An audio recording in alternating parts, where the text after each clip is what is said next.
네, 안녕하십니까. 이천시 토지정보과 지적재조사팀장 김준환입니다. 코로나19로 사회적 거리 두기가 계속 시행되고 5인 이상 모임 금지 등에 따라 지적재조사 사업이 지연되고 있습니다. 이에 원활한 지적재조사 사업을 추진하기 위하여 부득이하게 온라인 주민설명회를 개최하게 되었습니다. 시민 여러분들의 많은 양해 부탁드리겠습니다. 2021년 이천시 지적재조사 사업에 대한 설명을 시작하겠습니다.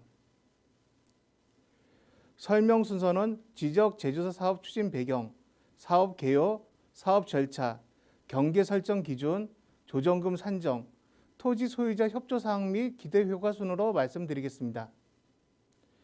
100여 년 전 일제 감정기에 만들어진 종이 지적을 지금까지 그대로 사용하고 있어 지적이 디지털에 맞지 않고 측량 기술의 발달로 지적 공보의 등록 사항이 토지 실제 현황과 일치하지 않는 경우가 전 국토의 15%에 달하고 있어 이를 방치할 경우 심각한 문제가 발생할 우려가 있습니다.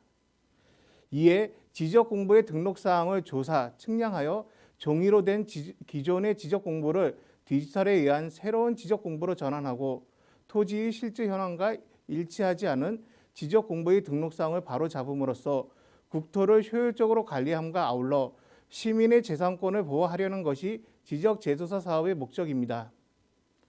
다음은 2021년 지적재조사 사업 지구에 대하여 설명드리겠습니다. 우리 시에서는 21년도에는 10개의 사업 지구를 추진합니다.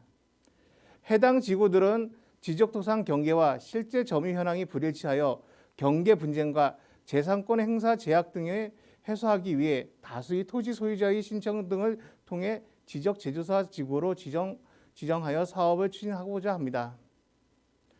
먼저 마암지구 지적재조사 사업입니다.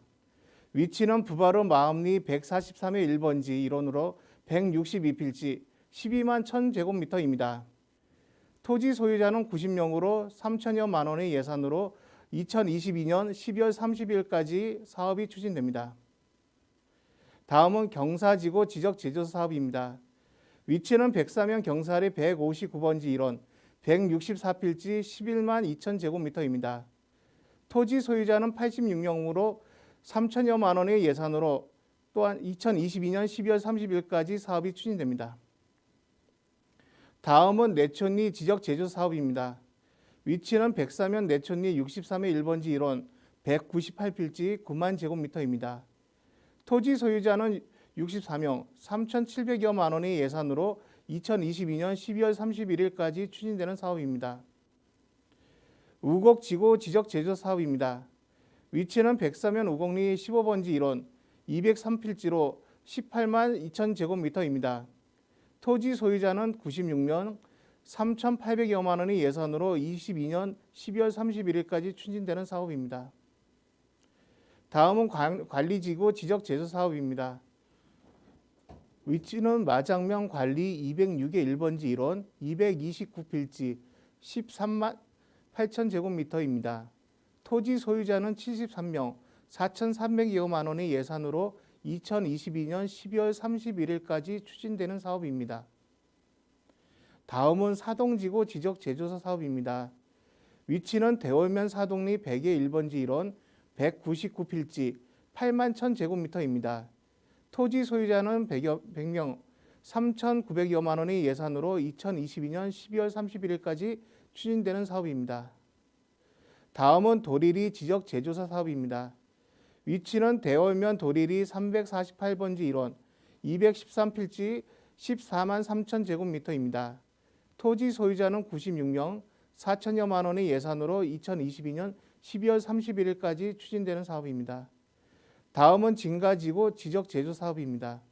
위치는 모가면 진가리 292번지 일원 361필지 19만 1000제곱미터입니다. 토지 소유자는 174명 6,800여만 원의 예산으로 2022년 12월 31일까지 추진되는 사업입니다. 다음은 서경지구 지적재조사 사업입니다. 위치는 모가면 서경리 220번지 일원 218필지 13만 9,000제곱미터입니다. 토지 소유자는 117명 4,100여만 원의 예산으로 2022년 12월 31일까지 추진되는 사업입니다.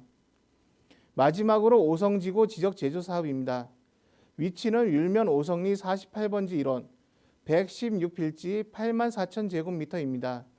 토지 소유자는 53명, 2,200여만 원의 예산으로 2022년 12월 31일까지 추진되는 사업입니다. 다음은 사업 추진 절차에 대해 설명드리겠습니다. 실시 계획이 수립되면 주민 설명회, 측량 대행자 선정 후 지적 제조사 측량을 실시합니다.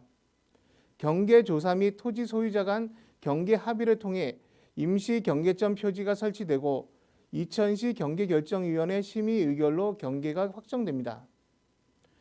확정 경계에 대한 이의 신청 절차가 있으며 확정 경계에 따른 면적 증감이 있을 경우 조정금을 지급 및 징수가 됩니다. 경계 설정 기준에 대하여 말씀드리겠습니다. 지적 제조사에 관한 특별법 제14조 경계 설정 기준에 따라 지상 경계에 대하여 토지 소유자 간 다툼이 없는 경우 토지 소유자가 점유하는 토지 현실 경계로, 지상 경계에 대하여 토지 소유자 간 다툼이 있는 경우 등록할 때의 측량 기록을 조사한 경계, 지방 관습에 의한 경계 설정 순으로 경계를 설정하며 위 방법에 따라 지적 제조사를 위한 경계 설정이 불합리하다고 인정되는 경우 토지 소유자들이 합의한 경계를 기준으로 경계를 설정할 수 있습니다. 조정금 산정에 대하여 설명드리겠습니다. 지적 제조사 사업 과정에서 현재의 토지 대장상 면적과 지적 제조사 측량에 따른 면적과의 차이가 발생하게 됩니다. 이때 면적이 늘어난 토지 소유자는 조정금을 시에 납부하고 토지 면적이 감소하면 조정금을 시에서 지급해 드립니다. 이때 조정금의 산정은 감정평가 금액 또는 토지 소유자 협의회 요청 시 개별공시지가에 의하여 결정하기도 합니다. 이렇듯 본 사업은 반드시 토지 소유자의 동의와 협조가 필요합니다. 토지 소유자 3분의 2 이상 동의를 받아 경기도에 제출해야 사업지구 지정을 받아 사업을 추진할 수 있습니다. 다음은 지적 제조사 사업에 대한 기대 효과입니다. 합리적인 경계 조정을 통한 토지의 가치가 상승하며 경계가 분명해져서 이웃 간 분쟁이 해소되고 경계 분쟁 비용이 절감되어 사회적 비용이 감소됩니다. 다음은 주로 질문하시는 두 가지에 대하여 설명드리겠습니다. 지적 제조 사업이 도로를 새로 만들어주는 사업인지에 대한 문의입니다. 새로운 도로를 개설하는 사업은 아니지만 지적 제조 사업은 현황 도로가 있는 부분은 토지 소유자와 합의 후 토지 분할을 통해 현황 도로 보상 사업과 연계하여 맹지를 해소하여 드립니다. 두 번째, 지적 제조사 사업이 개발 사업과 관련돼 있는지에 대한 문의입니다. 지적 제조사 사업은 개발 사업 목적이 아닙니다. 하지만 지적도와 현황이 불일치한 부분은 이번 사업을 정지하면 향후 토지 가치 향상에 기여합니다. 이상으로 온라인 주민 설명회를 마치겠습니다. 기타 궁금한 사항은 토지정보과 지적제조사팀으로 문의하시면 성심성의껏 답변 드리겠습니다. 감사합니다.